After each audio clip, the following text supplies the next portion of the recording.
Trois invités avec nous chaque soir pour décrypter les mouvements de la planète marché. Léa Dauphas est avec nous, chef économiste de TAC Economics. Bonsoir Léa. Bonsoir Grégoire. Anthony Morlet-Lavidali nous accompagne, économiste chez Rexecode et membre également de BSI Economics. Bonsoir Anthony. Bonsoir Grégoire. Et Alain Dubrul nous accompagne également ce soir, le directeur de la gestion de Claresco. Bonsoir Alain. Bonsoir Grégoire.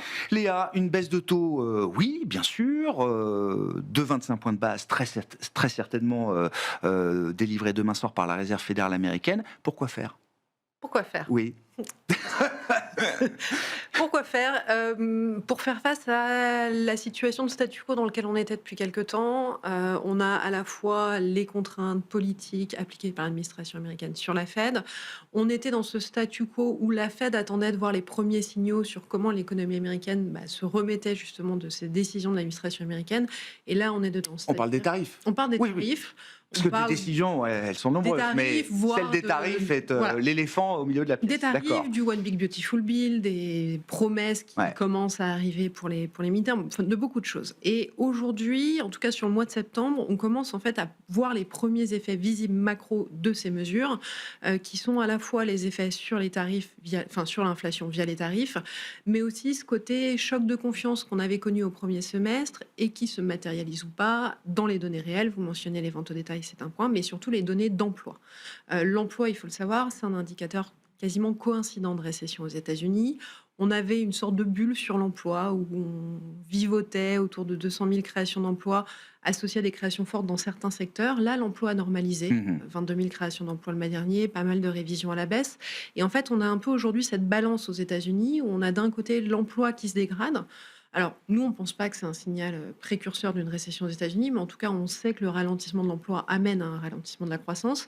Et en face de ça, même si ce n'est pas encore tout à fait visible dans les derniers chiffres d'inflation, on sent bien que les tensions inflationnistes arrivent. Powell et le comité annonçaient depuis quelques mois qu'on était en attente des données et qu'on attendait de voir. En réalité, on y est. Le marché de l'emploi décélère, l'activité décélère et l'inflation commence à augmenter avec un poids plus fort à ce stade fait sur l'activité. Donc, on commence.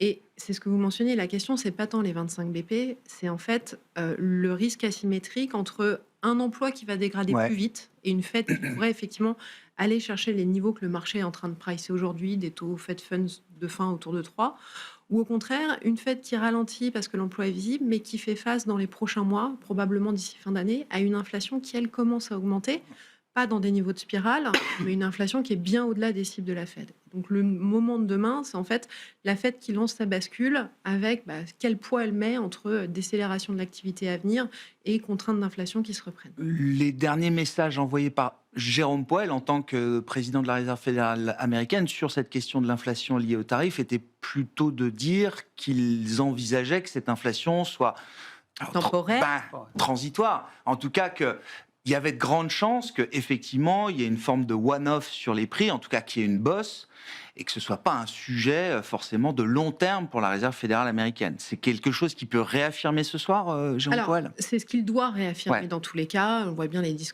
derniers discours sur les dernières semaines aller dans ce sens-là. Je pense qu'en tant qu'économiste, il faut qu'on fasse tous attention aux termes transitoires de l'inflation. On s'est fait avoir une fois dessus. Et quand on regarde en fait à la fois la littérature académique et ce que peut faire le marché, il n'y a pas trop de vision. En réalité, c'est des ranges entre plus 0,4 à plus 0,9 points d'inflation par rapport au niveau actuel. Donc ça amène une sorte de pic entre 3,5 et 4, effectivement temporaire, mais temporaire seulement. C'est-à-dire que derrière, on a quand même une marge d'escalier qui va se matérialiser sur l'inflation. Pas une inflation qui revient à 2, une inflation probablement dans des ranges entre 2,5 et 3, avec beaucoup de volatilité. Mais on le voit déjà, c'est-à-dire que les prix des biens intermédiaires augmentent, les anticipations d'inflation sont désancrées, les enquêtes de la Fed auprès des entreprises montrent que les entreprises, à hauteur de 40%, passeront les prix à 100% aux consommateurs et que ça passera dans un délai entre 1 et 6 mois. Donc ça va passer. Et probablement à des niveaux avec un profil à la Covid beaucoup moins élevé. Avec un pic moins élevé. Voilà. Mais à terme, la cible de la Fed de 2% ne sera pas respectée, encore une fois, avec ces questions de marché du travail, et on y revient de la difficulté, et des contraintes d'offres dues aux politiques migratoires, et donc ce côté où, en fait, sans parler de boucle prix-salaire, sans parler d'une inflation qui repart sur des plus hauts, en tout cas un environnement inflationniste plus frictionnel. Exactement. Anthony, comment vous qualifiez là cette amorce ou ce réamorçage de baisse de taux par la Réserve fédérale américaine? Et si on regarde les pricing de marché, le marché n'en attend pas qu'une, il en attend 3 encore d'ici la fin de l'année et 3 au cours de 2026. Est-ce que ces attentes de marché sont compatibles avec l'analyse macroéconomique que vous faites de la situation américaine aujourd'hui? Je suis d'accord avec Léa. On sous-estime, je pense, le risque inflationniste. On est très impatient. On a regardé les données qui tombent au mois le mois en se disant pour l'instant on ne voit rien. Ça ne veut pas dire que rien va advenir. C'est un peu comme si vous avez eu un choc au loin en mer et vous attendez l'ampleur de la vague sur la côte. C'est un peu ça. Et c'est dans le pipeline aujourd'hui. Pour donner quelques chiffres, facialement, les taux de droits de douane, quand on les pondère par le poids de chaque importateur, facialement c'est 18,2% actuellement. Mais les taux effectifs, compte tenu de l'ensemble des exemptions qu'il y a, en juillet c'était 9,7%. Donc c'est pas encore énorme. Et c'est en train de monter. On le voit déjà, on commence à le voir timidement dans les prix d'importation. On sait qu'on a déjà des entreprises américaines qui ont pris sur leur marge. Donc ça va arriver dans les prix à la consommation. La question, c'est les délais de transmission. On sait toujours que ça, c'est le plus dur à estimer. Mais je pense qu'il ne faut pas sous-estimer qu'à un moment donné, ça vienne pincer sur le pouvoir d'achat des ménages. Et on sait que le consommateur américain, c'est quand même la variable macroéconomique numéro 1 dans le monde. Donc si ça commence à lâcher, là, on aura quand même des sujets et la Fed devra se réinterroger. Et elle pourrait être, à l'inverse, prise dans un autre type de dilemme qui est d'avoir une inflation plus élevée qu'anticipée et une économie qui, par ailleurs, américaine ralentit. Choc inflationniste, pour dire. Exactement, c'est un choc d'offres négatif. Et ça, c'est quand même ce qui pourrait advenir dans les mois suivants. C'est presque la situation inverse de ce qu'on connaît aujourd'hui. Et je pense qu'il faut être très prudent. Encore une fois, on est toujours très pressé de voir les données au mois le mois, mais ayons en tête que la transmission, elle met quand même un certain temps, c'est plusieurs trimestres a priori. Donc voilà, je pense que c'est devant nous. Et donc, je citais effectivement les chiffres de vente au détail. Il y a plein d'autres indicateurs pour regarder la consommation aux États-Unis, mais c'est vrai que là, alors j'ai repris la série récente. Au mois de mai, il y avait eu un très mauvais mois, à moins 0,9% sur un mois de baisse des ventes au détail, suivi d'un plus 0,9 en juin, plus 0,6 en juillet, plus 0,6 affiché en première estimation là pour le mois d'août. Ça paraît quand même 3 mois solides de consommation là. Tout à fait, mais les deux grands drivers pour l'instant de la consommation que sont la dynamique des revenus des ménages, tiens, elle est bonne, puis comme l'inflation n'a pas encore augmenté, les revenus réels progressent toujours, puis les effets richesse sont toujours extraordinairement importants. On l'oublie, mais le consommateur américain est très sensible à ça tant qu'on a des marchés. Le bilan du ménage américain est positif aujourd'hui. Et imaginons qu'on ait un scénario dans lequel l'inflation remonte, les revenus ralentissent, ou en tout cas ne sont pas immédiatement indexés, réels j'entends bien sûr, ne sont pas immédiatement indexés sur les prix et les marchés accusent le coup. Là, on va avoir un consommateur qui probablement peut aller très vite sur le fait de ralentir ses dépenses de consommation. Donc je dis prudence, puisque c'est un peu des effets cliqués et on peut basculer très vite dans un autre monde. Je pense qu'il ne faut pas prendre pour acquis la situation. Dans les grandes enquêtes, alors ce que vous appelez les soft data, je voyais effectivement, alors il y a l'université de Michigan qui publie des enquêtes de confiance, de consommation, etc. Une autre enquête montre qu'on n'a jamais eu autant de ménages ou de salariés américains qui estimaient que la progression de leur salaire ne couvrirait pas l'inflation sur les prochaines années. On est peut-être à 60 ou 70% de la population américaine qui a cette inquiétude ancrée aujourd'hui, ce qui est un niveau historique. Je pense qu'ils n'ont pas complètement tort. En tout cas, prudence. Bon, Alain, sur cette décision de la Fed et l'impact qu'elle peut avoir sur les marchés. Alors, le marché a anticipé, le marché attend 6 baisses de taux. Est-ce que 25 points de base délivrés ce soir, c'est un signal positif demain soir, est-ce que c'est un signal positif pour les classes d'actifs risquées, par exemple, sur les marchés? Une baisse des taux, c'est toujours un signal positif, parce qu'on a beau l'attendre, quand elle arrive, c'est quand même le réenclenchement d'un cycle, puisque il y en a déjà eu quelques-unes, mais il y a eu une longue période de plateau. Donc oui, je pense que ce qui d'ailleurs a aidé un peu le marché en mois d'août et ces derniers temps, c'est cette perspective de baisse de taux. Pour l'instant, c'est quand même une bonne nouvelle, il ne faut pas se le cacher. Maintenant, il y a peut-être un risque de sell de news parce que les marchés ont quand même très bien tenu et on a des stats de l'emploi, comme on l'a dit, qui ne sont pas bonnes. Aujourd'hui, les retail sales, c'est plutôt un énorme soulagement, toujours pour moi, parce qu'on aurait pu penser que justement l'emploi qui commence à se détériorer, l'inflation qui donne des petits signes, etc., la cerise sur le gâteau, ça aurait été des mauvaises ventes au détail. Là, pour l'instant, elles sont résilientes, ça c'est bien. Les points, c'est que la vraie question, c'est dans quelle mesure on va avoir 5 ou 6 baisses de taux. À ce stade, moi, je pense qu'il faudrait que ça aille vraiment très mal pour qu'on les ait, sinon on en aura un petit peu moins. Et ça, on ne le verra pas tout de suite, puisqu'ils vont sûrement dire... Dans l'anticipation du marché, il y a l'anticipation d'une poursuite de la dégradation économique, du marché du travail, qui va pousser la Fed ne signale pas, on verra ce qu'elle signale demain soir, mais la Fed ne signale pas, les membres de la Fed ne signalent pas autant de baisses de taux dans le pipe sur les 12 prochains mois. Là. Ils donnent des indications, mais ça m'étonnerait qu'ils guident explicitement sur un taux à 3% fin 2026. ils vont rester data dependent. D'ailleurs, un peu comme la BCE maintenant, qui a aussi copié cet élément de langage. Donc, pour l'instant, les 25 bips demain, c'est certain, tout le monde s'y attend, il n'y a pas de sujet. Après, il faut voir quel sera le discours. Sur le discours, oui, on voit que l'emploi se détériore. La difficulté, c'est qu'il y a beaucoup moins de création d'emplois et pour autant, le chômage n'augmente pas tellement. Pourquoi ? Parce qu'en fait, on a quand même une politique migratoire qui commence à être pas efficace, mais en tout cas... On hésite à licencier les gens, quoi. Non, mais surtout, il y a beaucoup moins d'immigrés. Et donc, ça veut dire que quelque part, moins de création d'emplois, normalement, ça devrait être déflationniste sur les salaires. Sauf que comme l'offre d'emploi, elle, n'évolue plus comme avant parce que l'immigration est un petit peu sous tension, freinée, on va dire, on pourrait très bien avoir moins de création d'emplois, mais pour autant, pas tellement de déflation salariale. Or, on pourrait dire que la déflation salariale pourrait venir compenser le risque inflationniste lié aux importations. Donc, on pourrait avoir une situation qui est quand même un peu délicate parce que si les salaires ne baissent pas autant qu'on pourrait s'y attendre et que l'inflation est là, quelque part, pour la Fed, ça ne va pas être évident. Et pour autant, les consommateurs, à un moment, ils vont finir par tousser aussi. Donc, je dirais prudence quand même. Ouais, bon. Et sur les actifs risqués, effectivement, on a déjà beaucoup anticipé, et notamment le marché et les marchés d'actions s'appuient sur l'idée qu'il y aura 6 baisses de taux, ce qui n'est pas encore une certitude totale. À court terme, il pourrait y avoir un peu de prise de profit. Après, il y a toujours cette idée qu'il y a le put Fed. Et voilà. Et puis par ailleurs aussi, il faut voir, d'ailleurs, BCE comme Fed, ils ont aussi pas mal abaissé la taille du bilan. Donc, outre les taux, il y a toujours cette politique de faire du quantitative easing qui, pour l'instant, on peut dire, ils rechargent les batteries de ce côté-là, donc ça, c'est plutôt sain. Donc, si les choses se détériorent, il y a les taux, bien sûr. Mais il y a aussi la partie, la courbe long terme sur laquelle ils peuvent agir. Ouais. Maintenant, effectivement, d'un point de vue budgétaire, c'est pas terrible tout ça. Donc, il faut se rappeler qu'en Europe, comme aux États-Unis, si le PIB... On a déjà aujourd'hui des déficits colossaux, alors que l'économie, on ne va pas dire qu'elle boom, mais qu'elle est plutôt résiliente. Donc, si on avait un demi ou un point de croissance en moins, il faudra aussi avoir l'idée de qu'est-ce que ça veut dire sur les équilibres budgétaires. Et là, ça peut déraper très vite. Et donc, on entre un peu dans l'inconnu. Beaucoup d'appétit, globalement, pour de la consolidation budgétaire à marche forcée, que ce soit pour certains pays en Europe ou aux États-Unis, y compris à l'horizon 2026, année d'élection de mi-mandat. Degré d'indépendance de la décision de la Fed, de celle-là et de celle à venir. Léa, comment vous regardez ce sujet ?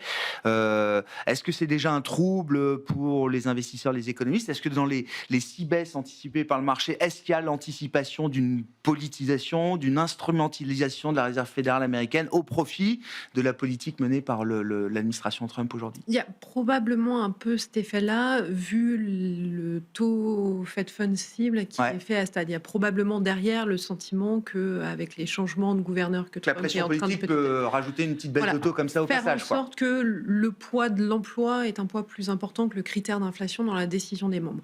À ce stade, pour l'instant, Powell reste au mandat, Lisa Cook reste aussi en poste. On voit bien on pourrait même le mettre dans les deux sens, c'est-à-dire que la volonté de plaire à Trump, ou en tout cas, disons plutôt, de prendre un poids plus fort des contraintes d'emploi que d'inflation dans les choix de décision. En même temps, les membres restants ont aussi petite envie d'asseoir cette indépendance et donc de verrouiller un peu tout ça. Donc pour l'instant, on est plutôt en balance. Ce qui est intéressant à faire, je pense que si vraiment on bascule dans ce scénario-là, nos anticipations à chacun de où vont les Fed Funds compte tenu de la conjoncture économique ne serviront à rien. Et donc faisons du sentiment. Et ce qui est intéressant de regarder, c'est de regarder le sentiment de chacun des membres dans les derniers discours. Et là, on sent bien qu'en fait, le biais d'Ovich est en train de se mettre en place par rapport au biais Okish, plutôt à la neutralité qu'on voyait dans les derniers mois, dans les derniers trimestres. Et c'est plutôt des indicateurs de perception ou quel mot il utilise qu'il faudra faire. Chris Waller, par exemple, est capable d'incarner effectivement quelque chose d'un peu plus dovish. Bon, il est assez neutre, je ne sais pas comment vous le qualifier, mais il est plutôt en fait, là, reconnu, respecté, respectable dans son analyse. Voilà. Mais voilà, c'est ça qu'il faudra en fait regarder si au final les membres basculent par leurs propos sur le biais d'Ovich. Ce n'est pas encore le cas, on n'y est pas encore. Mais effectivement, à l'approche des midterms et compte tenu du contexte global, on sait bien que la pression de la Maison-Blanche se fera de plus en plus forte. Est-ce que le fait qu'on ait vu des taux longs quand même redescendre un petit peu de leur niveau de 4,5% pour revenir se poser autour de 4%, est-ce que c'est le signe que le marché continue d'accorder une grande crédibilité à la Fed et aux décisions rendues par la Fed, y compris dans l'état actuel des choses, Anthony ? On a envie de dire pour l'instant, oui, mais on ne peut pas faire vraiment autrement. Donc c'est difficile de faire le pari inverse. Ce qui est sûr, en une phrase, c'est de dire qu'au fond, que ce soit les politiques monétaires, économiques, commerciales, elles sont plus sous le joug des experts désormais, mais passent à la main du politique. Mais un peu partout, pas que aux États-Unis. On voit bien qu'il y a un retour en force du politique. Et ça, je pense qu'il va falloir le pricer. Pour l'instant, on ne sait pas bien les points d'équilibre dans ce monde quand même qui évolue, où les points de repère ne sont pas les mêmes. C'est beaucoup plus flou. Donc c'est vrai que le marché se cherche. Mais on ne peut pas exclure qu'il y ait des points de passage d'un équilibre à un autre. Et je pense que l'équilibre d'aujourd'hui, il est loin d'être stationnaire ou j'allais dire stable sur la durée. Je pense qu'il faut être, encore une fois, là-dessus très prudent. Sur l'indépendance de la Fed et des banques centrales en général, dans un monde plombé par les dettes où la dimension politique, géopolitique devient supérieure aujourd'hui. J'ai l'impression que la BCE, pour l'instant, reste assez indépendante. Quant à la Fed, elle veut l'être. Maintenant, peut-être qu'au fil du temps, s'il arrive à changer un certain nombre de gens dedans.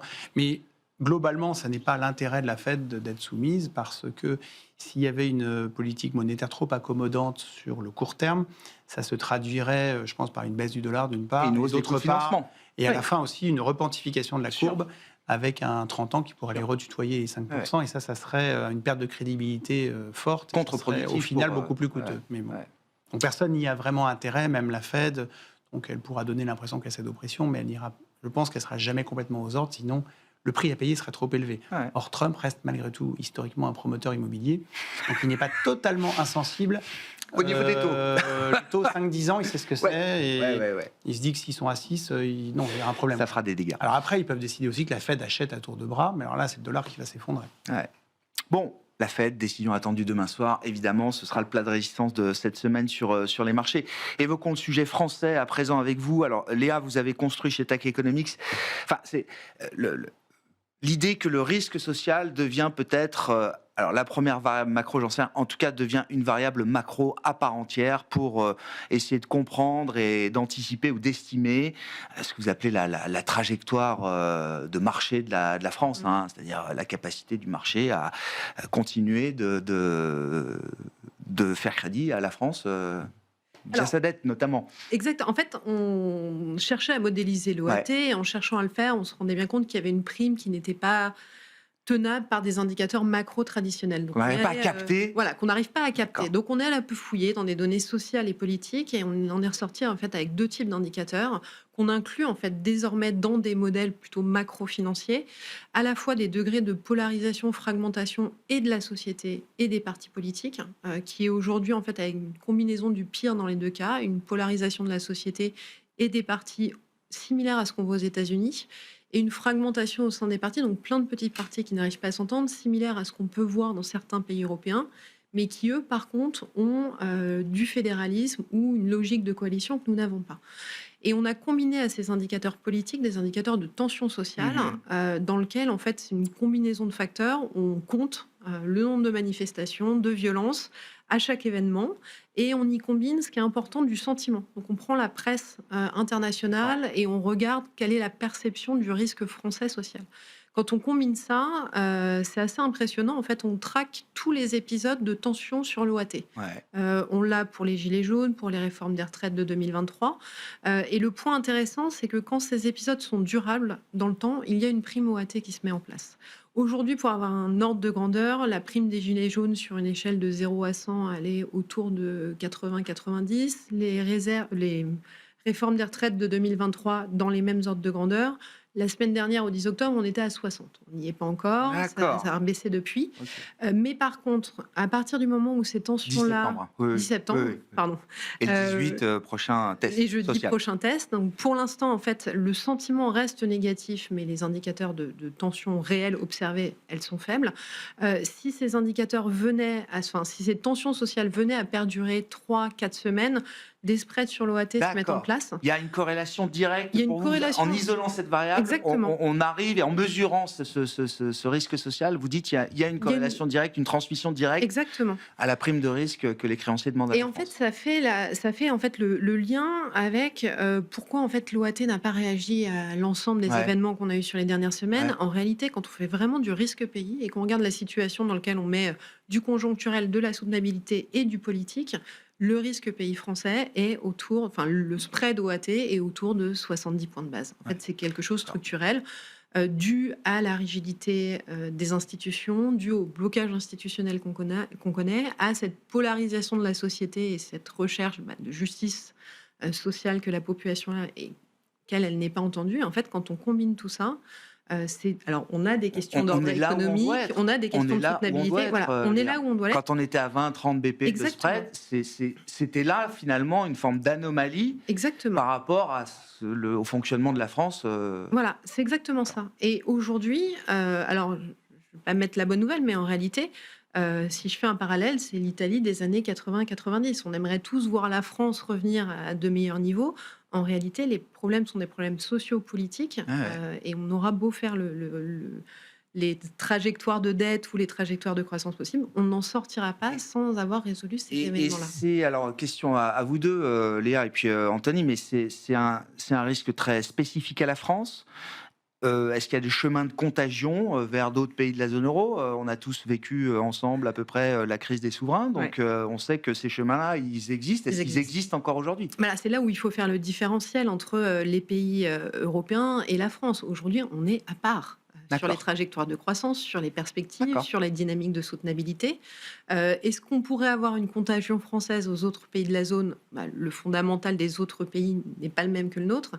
Et je rajoute que par rapport à l'épisode de crise des dettes souveraines, on a désormais un outil dédié de la zone euro spécifique on s'est pour éviter considérablement renforcé. Donc je pense que là, c'est vraiment un cas à part. La France est un cas à part aujourd'hui. Sur le risque de contagion, qu'est-ce que vous dites, Anthony ? Pourquoi, par exemple, est-ce que ça ne réveille pas des inquiétudes autour d'un pays comme l'Italie ? Je comprends que l'Italie a pu améliorer conjoncturellement sa situation, sa trajectoire, sa situation, mais j'imagine que tout en Italie n'est pas devenu merveilleux comme ça du jour au lendemain. Donc est-ce que ce chemin de contagion est possible ? Et puis sur la spécificité de l'incertitude politique en France, est-ce qu'elle coûte aux entreprises ? Vous sortez d'ailleurs avec différents partenaires, BPI et le METI, je crois, des enquêtes aujourd'hui chez Rexecode qui montrent déjà ce coût de l'incertitude. Alors, je reviens sur le risque de contagion et sur les taux.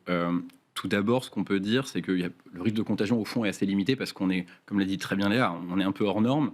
La trajectoire budgétaire que l'on a, tous les pays ont fait des efforts entre 2022 et 2024 de réduction des déficits, pas nous. Donc ça, c'est quand même le truc hallucinant. C'est que normalement, il y a quand même un mouvement de foule au sein de la zone euro où tous les pays convergent. Là, on est vraiment complètement sorti. En plus, on était censé être le pays moyen, c'est-à-dire toujours un peu dans la moyenne, quoi. Donc ça, on faisait un peu de ci, un peu de ça. C'était complètement hallucinant, notamment la crise énergétique. On a surcompensé dans des ordres de grandeur qui sont anormaux. On n'a pas su débrancher. Donc ça, c'est vraiment une responsabilité politique qui est assez grande à ce niveau-là. Par ailleurs, la hiérarchie des taux a beaucoup bougé. Enfin, le fait d'avoir une France qui probablement bientôt empruntera plus cher que l'Italie, ça c'est vraiment un problème. C'est-à-dire qu'on est devenu, d'un point de vue des finances publiques, une périphérie de la zone euro. Ça, c'est pas notre place, j'allais dire, au fond standard qu'on devrait avoir. Mais encore une fois, nos problèmes de finances publiques sont structurels, ils sont pas du tout conjoncturels. Un petit calcul tout bête, mais quand vous prenez les grands pays de la zone euro, c'est en France que la dette publique a le plus augmenté entre 2000 et 2024. Tout bête, mais même l'Italie, même la Grèce. Sur 25. Donc ça, c'est quand même assez dingue. Et donc, sur l'incertitude et ce nouveau choc, qu'est-ce qu'on peut en dire ? Alors, on a eu un bonheur des calendriers dans le malheur un peu politique, puisqu'on a mené une enquête avec BPI France auprès des PME, TPE. Autour du 25 aût. Exactement. Et la moitié ont répondu avant, la moitié après. Génial. Donc ça même permet... un statisticien qui l'aurait rêvé n'aurait pas fait aussi bien. On a une expérience naturelle. On ne pouvait pas espérer mieux. Donc pour nous, c'est génial. Et ce qu'on observe, donc on les a interrogés sur à quel point est-ce que l'incertitude politique allait impacter vos embauches et vos investissements. Ce qui est frappant, c'est de voir que sur les embauches, on en avait 47% qui nous disaient avant le 25 août, reporter ou annuler leurs embauches, c'est monté 10 points à 57%. Sur les investissements, c'est encore plus frappant. On était à 60% des chefs d'entreprise qui disaient reporter ou annuler. On monte à 76%. Ça tape plus fort sur l'investissement que les embauches. Pourquoi ? Parce que c'est la dépense qu'on ajuste le plus rapidement. Mais il faut bien avoir en tête, c'est que l'investissement des entreprises, où on anticipait quand même un rebond en 2026, ce rebond, il pourrait être d'une part moins fort à certains, voire ne pas rebondir, ou en tout cas, il y a un risque de stabilité, voire même dans un scénario du pire, continue de se contracter. Donc je crois que là, il y a quand même une cristallisation du côté des chefs d'entreprise, d'une forme d'angoisse, et qui en plus va plus loin, puisqu'ils ont peur désormais d'être même la variable d'ajustement des finances publiques, puisque jusqu'alors, c'était un peu une incertitude du côté de la demande et des fondamentaux macroéconomiques. Maintenant, ils ont même peur que la fiscalité soit ajustée en leur défaveur, et ça aurait quand même des répercussions significatives sur l'activité de 2026 et 2027. Mais vous dites, c'est plus les projets d'investissement ou les décisions futures d'investissement qui risquent d'en pâtir que les projets d'embauche, par exemple. Tout à fait. Il y a une meilleure résistance. Exactement. De ce point de vue-là. Et ça, on le retrouve même chez les ETI et grandes entreprises qu'on a interrogées. Nos 2 enquêtes sortent aujourd'hui avec le métier et la FTE, où de même, on a du côté des projets d'investissement, on avait 16% en juillet des entreprises qui nous déclaraient un impact fort de l'incertitude sur leurs projets d'investissement. Ça monte à 20% en septembre. Et du côté des projets d'embauche, ça passe seulement de 15 à 16. D'accord. Donc il y a quand même plus de résilience côté embauche, mais parce que c'est des choses qui sont un peu plus structurelles, où on fait plus attention sur la les ajustements. démographie, etc. Fait voilà. Et le marché du travail en France, c'est un peu le dernier point de résistance, parce qu'il résiste quand même bien. Pour l'instant, on n'a plus de création nette d'emplois, mais pas de destruction. Si là, ça flanche, alors là, on aura d'autres problématiques, notamment du côté de la consommation. Alors, Alain, vos commentaires en tant que gérant action aussi, ça m'intéresse qu'on raccroche ce monde macro à l'investissement action. Là. Déjà, la France, c'est un pays paradoxal, c'est-à-dire qu'en fait, tout le monde se plaint, mais comme on vit largement au-dessus de nos moyens, tout le monde en fait, ça va pas si mal au quotidien pour tout le monde, pour les boîtes, même la distribution, c'est pas aussi horrible que ça. Donc en fait, tout le monde a peur parce qu'on se doute bien que demain, ça va être moins facile. Ça, c'est les entreprises qui vous le disent. Non, mais les clients, tout le monde. Oui. En fait, on vit au-dessus de nos moyens, c'est ça le truc. Et personne ne sait adresser la dépense. En France, personne n'ose parler de baisse de dépenses. Et alors, ils cherchent tous des augmentations de recettes, mais sans être idéologique, on est un peu au taquet. Ils pourront en trouver, mais ça serait contre-productif en réalité. Donc il faut baisser les dépenses, sauf qu'on est le seul pays où ça fait 40 ans qu'on ne sait pas faire ça. Donc il faudra une volonté politique, c'est très compliqué avec un Parlement très divisé. Et puis personne n'ose aborder le sujet, sinon ils ne seront pas réélus. Donc je pense qu'un jour c'est Monsieur Marché qui sonnera la fin de la récréation. Pas tout de suite. On a encore une petite marge on va continuer à décliner gentiment mais lentement. Ce qui veut dire que pour les marchés, on va plus regarder ce qui se passe dans le reste du monde. On va essayer de temporiser. Je pense que le Premier ministre actuel va être un petit peu moins Bérou, ne fera rien, mais il le fera bien. On a eu la vérification. Il n'a fait aucun effort en août pour essayer de trouver des compromis, donc il a juste géré sa sortie. On peut espérer qu'il y aura une forme de compromis, mais en fait, on va reculer pour mieux sauter. Donc en attendant, d'un point de vue strictement boursier, on peut espérer trouver un mauvais compromis qui fait qu'on va durer quelques mois de plus. Et ça peut générer un rattrapage des actions françaises. J'allais dire, ça fait déjà 15 ans qu'on est mauvais, et puis mais pendant ce temps-là, on achète du temps, quoi. Donc quelque part, je pense qu'on va encore repartir pour un petit tour, on va remettre une pièce dans le jukebox, mais il y a un moment, il faudra quand même adresser les sujets. Ouais. Donc moi, je tablerais plutôt sur c'est encore un peu trop tôt pour que Monsieur Marché sonne vraiment la fin de la récréation, sauf dérapage social, sauf dissolution. Est-ce que ça ouvre un espace de rattrapage pour notre CAC 40 français, qui est positif depuis le 1er janvier, mais qui est quand même à 10 points du DAX, par exemple? Si on est cynique, on pourrait dire que oui. Ouais. Maintenant, le marché est cynique, en tout cas, je ne sais pas, mais le marché est pragmatique. Non, et puis, par ailleurs, la bourse française est largement active dans le reste du monde. Donc, d'un point de vue économique, il n'y a pas que ce qui se passe sur les médias, etc. Enfin, je veux dire, le pays continue de tourner, il y a des exportations, etc. Donc, moi, je dirais, c'est assez intéressant de voir ce qui est basé sur les small caps. Alors voilà, c'est là où je voulais vous amener. On a quand même eu... Alors, il faut rappeler qu'entre 2018 et 2024, c'était une sous-performance massive. Oui. En décembre dernier, on était tous au bord du suicide. Et puis, petit à petit, les boîtes continuent quand même de délivrer. Les gens se sont rendus compte que les États-Unis c'était bien, mais le dollar avait perdu 10%. Que il y a la tech qui reste très bien, mais si on prend les US hors tech, c'est pas si brillant que ça. Et les dynamiques, même aux États-Unis, finalement, le PIB il est attendu à 1,5-2% cette année, ce qui historiquement est quand même pas extraordinaire. Alors que nous, en Europe, on traîne à 1%, mais l'écart entre la croissance européenne et la croissance américaine a rarement été aussi faible malgré tout. Et puis, on a en Europe des valorisations qui sont très faibles. Donc, sur des PME, enfin typiquement les small caps, qui sont pas tellement moins concernés par le dollar faible, moins concernés par les tarifs, on a vu une sorte de revival, des résultats qui tenaient, et puis surtout des valorisations qui étaient plus faibles que les grandes capis, ce qui est une anomalie. Donc on a eu un effet re-rating assez important. Dans ce genre de marché où notamment les méga caps américaines sont quand même sur des niveaux de valorisation importants, élevés, la logique de l'investisseur, c'est quand même d'aller regarder effectivement ce qui semble être moins chèrement valorisé, être un peu en retard. Alors j'ai cité les émergents, mais les small caps françaises, ça fait partie aussi de l'éléphant dans la pièce, justement, dans cet univers de valorisation. C'est une dynamique d'ailleurs qui a commencé avant la dissolution. Oui, bien sûr. Qui était flinguée par la dissolution. Bien sûr. Et finalement, on s'est rendu compte que même avec la dissolution, ça continue, ça va pas si mal. Là, forcément, depuis le 25 août, ça digère un peu, c'est normal. Mais le CAC est quand même remonté à 7009. La réserve de valeur est toujours là quand même. Alors, il y a l'histoire, parce que dans cet indice, il y a la question des indices. Donc, on a un indice small cap. J'ai compris qu'il fait plus 50% là depuis le 1er janvier, peut-être un peu on a plusieurs indices. On a le CAC Mid and Small, c'est ce qui est entre 60 et 50, et puis on a le CAC Small qui est au-delà du SBF 120. Mais le CAC Small est forcément un indice. Il y a quelques valeurs qui ont généré une grande partie de cette performance. Et notamment, on a cité Exail Technologies par exemple, mais une valeur comme Abivax, que vous connaissez bien, Alain, que vous détenez en portefeuille depuis longtemps, et qui a, par chance non, c'est le job. Il y a toujours un peu. Bon, bref, vous aviez Abivax en portefeuille. avec.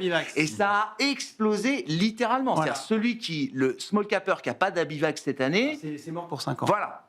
Alors, Abivax, c'est une société de biotechnologie, comme il y en a pas mal à Paris, qui, comme beaucoup de sociétés de biotechnologie, elle s'est introduite à 20 € en 2015. Et puis, elle mène un certain nombre d'études pour mener ses médicaments phares jusqu'au marché.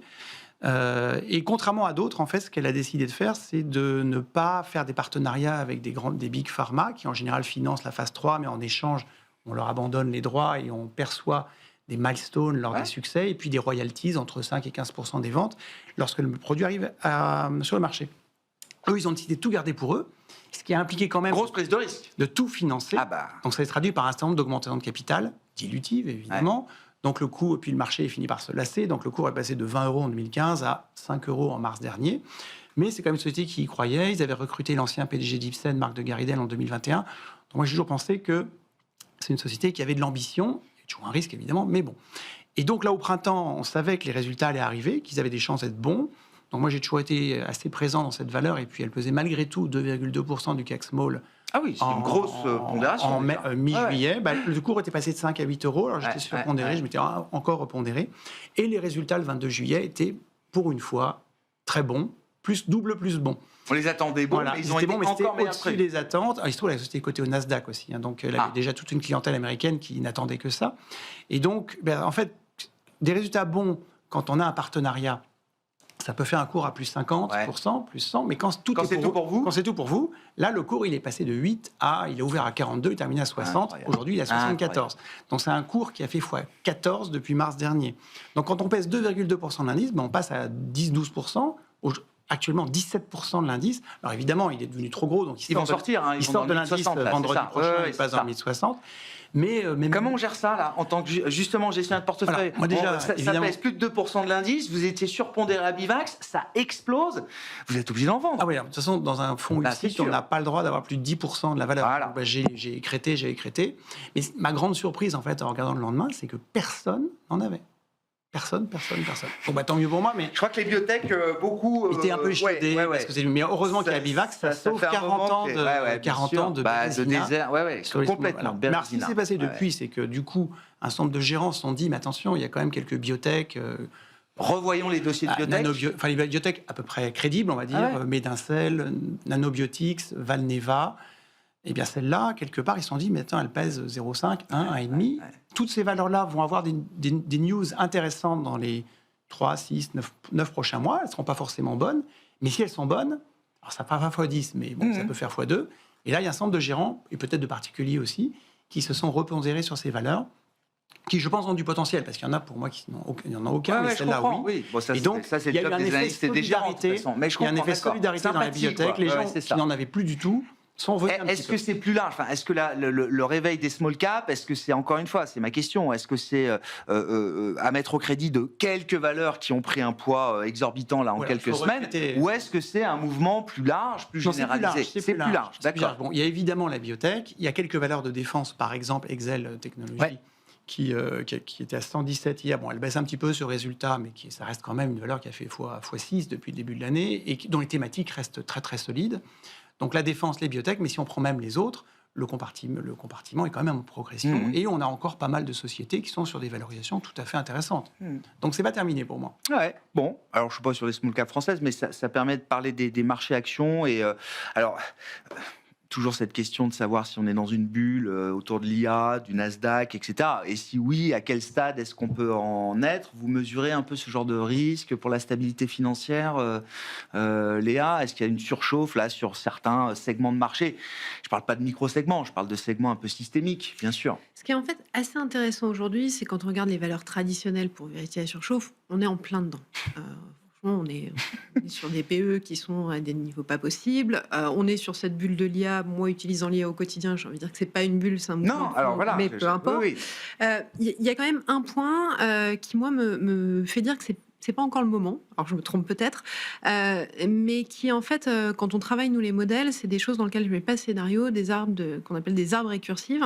Et en fait, depuis le mois dernier, le modèle qui avait un peu un scénario 2025-2026 de décélération de la croissance américaine, en fait, repart complètement à la hausse. On avait des modèles qui se cherchaient dans les signaux. Là, on a une reprise des marchés equity, des signaux sur la croissance américaine qui fait qu'on pourrait se faire beaucoup plus surprendre à la hausse que ce qu'on anticipe. 26 peut être booming, hein. En fait, avec quelques chèques bien sentis. Bah exactement, non, mais c'est exactement ça.